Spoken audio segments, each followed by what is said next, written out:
علیکم، میں Imdad Soomro. Supreme court of Pakistan پر حکومت کی طرف سے دباؤ آنا شروع ہو گیا ہے اور عمران خان پر حکومتی پالیسی، حکومتی حکمت عملی کی وجہ سے اپنی پارٹی کے اندر دباؤ شروع ہو چکا ہوا ہے۔ نہ صرف دباؤ بلکہ عمران خان تنہائی کا شکار ہو رہے ہیں اور عمران خان کا گھیراؤ اپنی ہی پارٹی کے اندر ہونا شروع ہو گیا ہوا ہے۔ ماجرا ہے عمران خان صاحب کی پالیسیز، ماجرا ہے عمران خان صاحب کے جو فرد واحد کے فیصلے پارٹی کے اوپر مسلط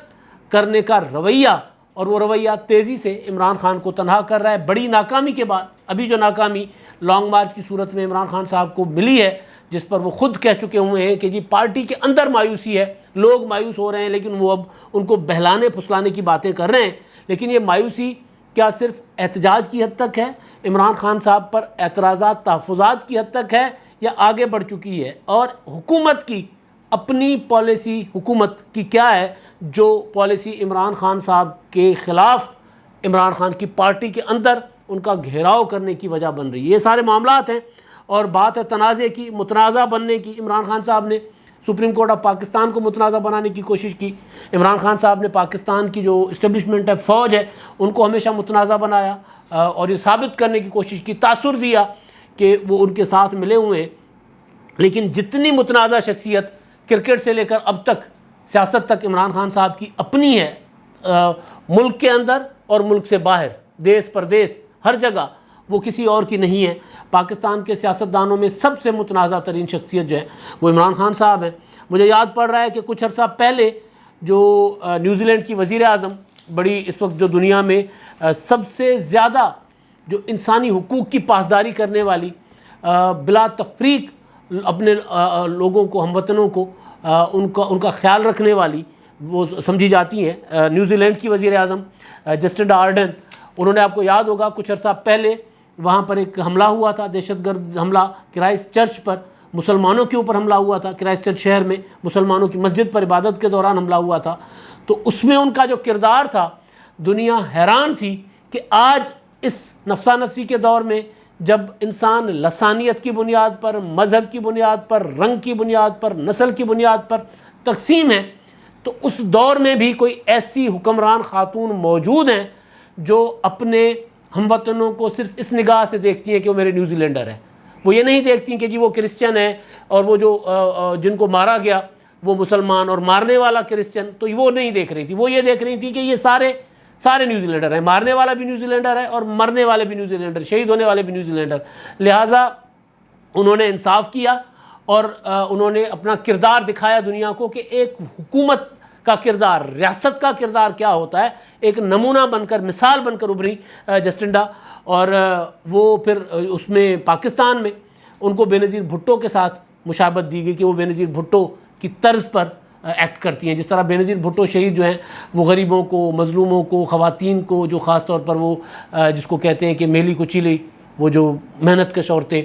ان کو گلے لگایا کرتی تھی، بغیر اس کے کہ جی بینظیر بھٹو جو ہیں وہ اپنا سونے کا چمچ منہ میں لے کر پیدا ہوئی تھیں، سر شاہ نواز بھٹو کی پوتی، ذوالفقار علی بھٹو کی بیٹی، اتنی بڑی جاگیردار خاندان سے، اتنے بڑے حکمران خاندان سے، وہ یہ تفریق ہی نہیں کرتی تھی، زمین پر بیٹھ جاتی تھیں، ملنگ تھیں۔ تو یہ لوگوں نے دیکھا جسٹنڈا کو کہ وہ بالکل اسی طرح کر رہی ہیں جس طرح بینظیر بھٹو کیا کرتی تھیں۔ لیکن عمران خان صاحب کے معاملے پر جسٹنڈا کا جو موازنہ آیا وہ یہ کہ جسٹنڈا نے اپنے 3 منٹ کے خطاب میں اپنی حکومت کی کارکردگیاں ایسی گنوا دیں کہ دنیا اشش اٹھی کہ یار اس طرح بھی ہوتا ہے کہ لوگوں کا زیادہ دماغ کا دہی بھی نہ بناؤ اور بات بتا دو کہ جی میں نے کیا کیا ہے، میں کیا کرنا چاہتا ہوں۔ اور وہ دنیا جہان نے مطلب اس کو بڑا سراہا۔ پاکستان میں اگین جس طرح جسٹنڈا نے بڑا کارنامہ کیا، ایک انسانیت کی خدمت کا کارنامہ سر انجام دیا، ایک ہمدرد وزیر اعظم کے طور پہ، ریاست کی حکومت کی سربراہ کے طور پر جس طرح وہ سامنے آئی، تو ان کا موازنہ محترمہ بینظیر بھٹو شہید سے کیا گیا۔ لیکن جب انہوں نے اپنی کارکردگی 3 منٹ کے خطاب میں بتا دی کہ جی میں نے یہ کہا تھا، یہ کر دیا ہے، تو اس پر پھر پاکستانیوں نے دوبارہ اپنے وزیر اعظم کے ساتھ ان کا موازنہ کرنے کی کوشش کی، عمران خان کے ساتھ، جو گھنٹوں کی تقریر کرتے ہیں اور ان کی تقریر میں ایک جملہ بھی ان کی کارکردگی کے متعلق نہیں ہوتا، جو کہے بندہ، کوئی بھی پاکستانی کہے کہ ہاں جی یہ ان کا کارنامہ ہے۔ اکثر عمران خان پر جب ہم تنقید کر رہے ہوتے ہیں تو ان کے چاہنے والے، ان کے ماننے والے، ان کے فالوور جو ہیں، سیاسی فالوورز، وہ ہم سے کہتے ہیں کہ جی عمران خان پر تنقید کیوں کرتے ہیں؟ ہم سوال کرتے ہیں کہ جی کوئی بھی 5 ریزنز بتائیں کہ ہم عمران خان پر تنقید نہ کریں، کوئی بھی 5 کارنامے، کوئی بھی 5 کام، 5 چھوڑ دیں 2 کام بتا دیں، تو وہ خاموش ہو جاتے ہیں، وہ ادھر ادھر کی مارتے ہیں، جی دیکھیں انہوں نے یہ کیا، انہوں نے وہ کیا، اور یہ وہ کرنے والے کام جو ہوتے ہیں وہ ادھر ادھر عمران خان کی سنی سنائی باتوں پر کر رہے ہوتے ہیں۔ تو عمران خان کا موازنہ پھر ہوا جسٹنڈا سے، نیوزی لینڈ کی وزیر اعظم سے۔ اب وہ وزیر اعظم کی تقریر ایک وائرل ہوئی ہے، اور پاکستان میں تو بہت زیادہ وائرل ہے۔ انہوں نے ہارورڈ یونیورسٹی میں گریجویشن سیریمنی میں خطاب کیا، اور انہوں نے بتایا کہ وہ پاکستان کی وزیر اعظم بے نظیر بھٹو کی مداح ہیں۔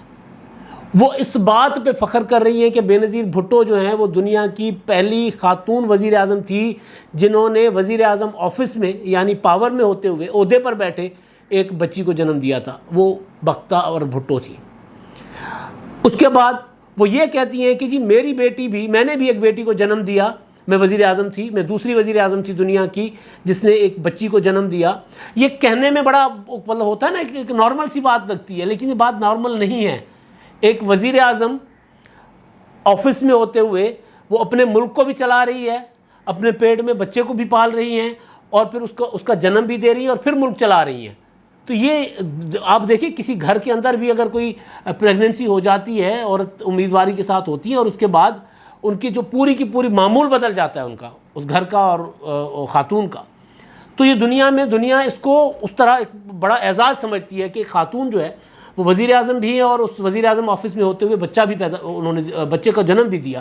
تو ان کا فخر صرف یہ نہیں ہے جسٹنڈا کا کہ وہ دوسری خاتون ہے جنہوں نے اپنی بیٹی کو جنم دیا وزیر اعظم ہوتے ہوئے، وزیر اعظم کے آفس میں بھی، لیکن وہ کہہ رہی ہے مجھے اس بات کا فخر ہے کہ جی میری بیٹی کا جنم دن جو ہے وہ 21 جون ہے، جو بے نظیر بھٹو کا جنم دن ہے۔ تو جو لیڈر ہوتے ہیں اگر کچھ کر جاتے ہیں نا، تو دنیا میں آپ کے ملک میں کوئی ان کی تعریف کرے نہ کرے، آپ کے ملک میں تو متنازع بنا دیے جاتے ہیں، لیکن باہر کی دنیا ان کو رشک سے دیکھتی ہے۔ عمران خان صاحب کا میں نے گزارش کی نا کہ موازنہ کس طرح ہوا، اور بے نظیر بھٹو سے موازنہ ہوا کہ وہ جب آج کے دور میں جب وہ اپنے دکھی انسانیت کی خدمت کر رہی تھی تو پاکستانی دیکھ رہے تھے کہ بے نظیر ایسے ہی کیا کرتی تھی، بے نظیر شہید۔ تو بہرحال ایک تو میرے ذہن میں آیا تھا کہ عمران خان صاحب جو متنازع بنتے جا رہے ہیں، پھر یہ میں ویڈیوز دیکھ رہا تھا اور پھر مجھے وہ یاد آ گئی ان کی 3 منٹ کی ویڈیوز، ان کے بڑے بڑے کارنامے، صرف کرائسٹ چرچ جو سانحہ تھا، حملہ تھا، وہ نہیں، بلکہ آپ دیکھیں کرونا میں پوری دنیا پریشان تھی، پوری دنیا۔ نیوزی لینڈ میں کرونا داخل نہیں ہوا تو لمحوں میں ختم کر دیا گیا، اور پھر وہاں کے نہ انہوں نے اپنے لوگوں کو ڈسٹرب ہونے دیا اور نہ اپنی معیشت کو ڈسٹرب ہونے دیا، اور مطلب یہ ثابت ہو گیا کہ اگر خاتون کے ہاتھ میں گھر اچھا چل سکتا ہے تو خاتون ملک کی سربراہ ہو کر، حکومت کی سربراہ ہو کر ملک کو بھی بہت خوبصورتی سے چلا سکتی ہیں۔ یہ پاکستان میں محترمہ بے نظیر بھٹو شہید نے ثابت کیا، اور نیوزی لینڈ میں جسٹنڈا ثابت کر رہی ہیں دنیا کے سامنے۔ عمران خان صاحب جو خود متنازع ہیں، ان کا ہر موازنہ متنازع شخصیات سے ہوتا ہے، مودی سے، ٹرمپ سے، اور ان کی پوری سیاست جو ہے وہ پاکستان کے اداروں کو اور پاکستانی قوم کو تقسیم کرنا اور متنازع کرنے پر بھری ہوئی ہے۔ آج انہوں نے پریس کانفرنس کر کے سپریم کورٹ آف پاکستان سے جو مطالبہ کیا، پریس کانفرنس پر میں پورے ویڈیو کر چکا ہوں، انہوں نے سپریم کورٹ آف پاکستان کو گھسیٹا ہے کہ آئے میری مدد کریں۔ ان کا ایک نغمہ ہے، لڑو مجھے، لڑو مجھے، وہ لڑو مجھے نہیں، اب مدد کرو مجھے آ کر دوبارہ اقتدار دلواؤ، اس طرح کی وہ سپریم کورٹ سے باتیں کر رہے ہیں۔ تو سپریم کورٹ ظاہر ہے، میں نے پہلے بھی گزارش کی کہ سپریم کورٹ نے تو آئین اور قانون کے تحت چلنا ہے، اس کے تحت کام کر رہے ہیں، لیکن عمران خان پوری کوشش کر رہے ہیں کہ اداروں کو، فوج کو پہلے متنازع بناتے رہے، اب اداروں کو متنازع بنا رہے ہیں، اب خود اپنی پارٹی کے اندر متنازع ہو گئے عمران خان صاحب۔ پہلے باہر متنازع تھے، اب پارٹی کے اندر متنازع ہو گئے۔ کن فیصلوں کی وجہ سے؟ اب یہ خبر والی بات میں کر رہا ہوں، خبر والی، یہ ادھر ادھر کوئی تجزیہ نہیں ہے، یہ خبر ہے۔ تجزیہ تو غلط ہو سکتا ہے، خبر جو ہوتی ہے وہ انفارمیشن ہوتی ہے، اور انفارمیشن اگر کسی جرنلسٹ کی غلط ہو تو پھر وہ بات ٹھیک نہیں ہوتی، تو اس پر میں بعد میں آتا ہوں۔ پہلے وہ جو متنازع بنانے والی بات ہے، اب حکومت عمران خان کے دباؤ کے بعد حکومت کی طرف سے بھی جو حکومت کی غیر حکومتی شخصیات ہیں،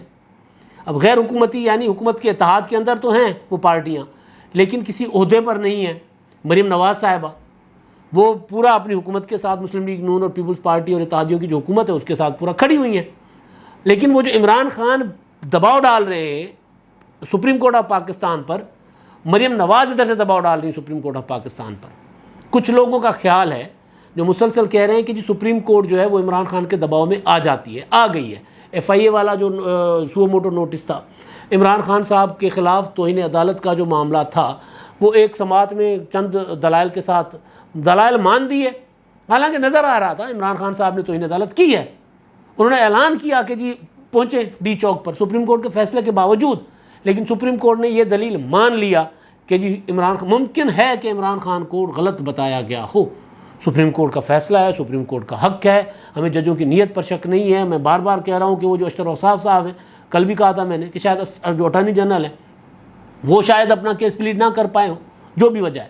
تو عمران خان صاحب کو وہاں سے ریلیف ملا، عمران خان کے خلاف کوئی کارروائی نہیں ہوئی، نوٹس نہیں ہوا، طلبی نہیں ہوئی، باقی تو معاملات دور کی بات ہے۔ ایک بار بلا کر پوچھا نہیں گیا کہ جناب ہم نے تو فیصلہ دیا تھا کہ آپ نے یہاں رہنا ہے، اور آپ کے وکیل نے گارنٹی کروائی تھی کہ جی ہم یہاں رہیں گے، حکومت ہمیں اجازت نہیں دے رہی، H9 کی اجازت دلوا دیں، ہم آگے نہیں آئیں گے۔ آپ کو ہم نے اجازت دلوا دی، ہم نے ملک بھر میں راستے کھلوا دیے، آپ کے لوگ ہم نے رہا کروا دیے، پھر آپ آگے کیوں آئے؟ یہ سوال بنتا تھا عمران خان صاحب سے، نہیں کیا۔ سپریم کورٹ کے پاس اختیار ہے، وہ نہ بلائے، نہ ان کی مرضی ہے، لیکن لوگ کہہ رہے ہیں کہ سپریم کورٹ ہو رہی متنازع۔ پھر عمران خان صاحب نے آج پریس کانفرنس میں سپریم کورٹ کو خط لکھنے کا بات کی کہ انہوں نے خط لکھ دیا سپریم کورٹ کو کہ جی میں نے اس حکومت کو 6 دن دیے ہیں، اب آپ دیکھ لیں ورنہ میں آؤں گا، یعنی حکومت کو آپ مجبور کریں کہ مجھے انتخابات کی تاریخ دے۔ اب سپریم کورٹ کا تو یہ کام نہیں ہے کہ حکومت کو کہے کہ جی آپ نے انتخابات کب کروانے ہیں۔ عمران خان صاحب سپریم کورٹ کو گھسیٹ رہے ہیں۔ اب یہ تاثر ہے حکومت کے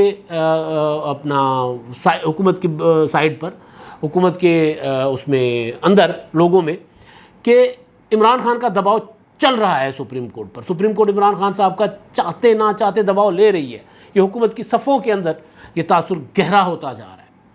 اسی وجہ سے پھر مریم نواز نے آج ٹویٹ کیا ہے۔ ٹویٹ تو ویسے انہوں نے کافی سارے کیے، عمران خان کے خلاف بھی کیے، لیکن جو سپریم کورٹ کے متعلق سپریم کورٹ پر جوابی دباؤ ڈالنے کی جو مریم نواز صاحبہ نے کوشش کی ہے، ظاہر ہے ڈیلیبریٹ کوشش ہے۔ عمران خان بھی سپریم کورٹ پر دباؤ ڈال رہے ہیں اور ادھر سے جوابی دباؤ آ رہا ہے، تاکہ یہ نہ ہو کہ ایک سائڈ کا دباؤ ہو اور پھر سپریم کورٹ کوئی بڑا فیصلہ کر جائے اور اس کے بعد ہم کچھ کرنے کے جوگے بھی نہ رہے، پھر ہاتھ ملتے رہ جائیں۔ مریم نواز صاحبہ کہتی ہیں فتنہ خان جس سپریم کورٹ کو چند دن پہلے تک گالیاں دے رہا تھا، آج اسی سپریم کورٹ کی آڑ لے کر اپنے انتشار کے ایجنڈے کی تکمیل چاہتا ہے۔ سپریم کورٹ کو چوکنا رہنا ہوگا اور اس سیاسی لڑائی سے خود کو الگ رکھنا ہوگا، ورنہ جانبداری کا تاثر مضبوط ہوگا جو عدلیہ کے لیے بطور ادارہ نقصان دہ ہے۔ یہ مریم نواز صاحبہ نے کیا، میں نے کہا کہ ڈیلیبریٹ ہے،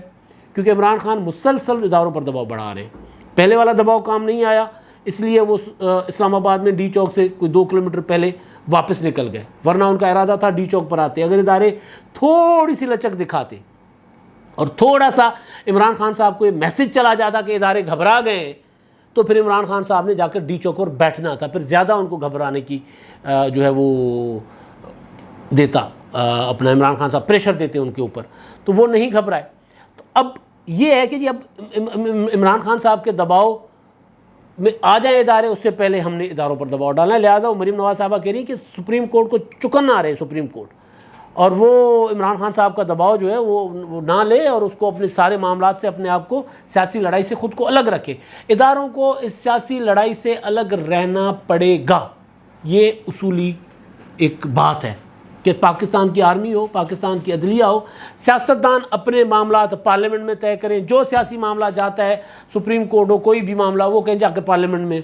وہاں جا کے لڑو نا، خسمانو کھاؤ، 2.5 گول کیوں آندو، پھر بدنام بھی کرتے ہیں، پھر متنازع بھی بناتے ہیں، پھر الزام بھی لگاتے ہیں۔ پھر تو یہ ایک کہ سپریم کورٹ آف پاکستان پر جو دباؤ عمران خان صاحب بڑھا رہے تھے، وہ دباؤ بیلنس کرنے کے لیے تاکہ عدالت جو ہے وہ دباؤ نہ لے، وہ اب حکومت کی طرف سے آپ کو مزید اور چیزیں بھی سامنے آتی نظر آئیں گی۔ ایک چیز جو آج ہوئی وزیر اعظم کے وکیل عرفان قادر نے کی، انہوں نے وہاں پر بات کی۔ دوسرا ہے مریم نواز صاحبہ کی سٹیٹمنٹ ہے۔ اب یہ جو دباؤ ہے، کیا یہ صرف سپریم کورٹ پر ہے، یا سیاسی فیصلے اور غلط سیاسی فیصلوں کی وجہ سے عمران خان صاحب بھی دباؤ کا شکار ہیں اپنی پارٹی کے اندر؟ اور ایک بہت بڑا فیصلہ عمران خان کو واپس لینے کے لیے پارٹی کے اندر عمران خان صاحب پر شدید دباؤ ہے۔ آج عمران خان صاحب نے پریس کانفرنس کی، محمود خان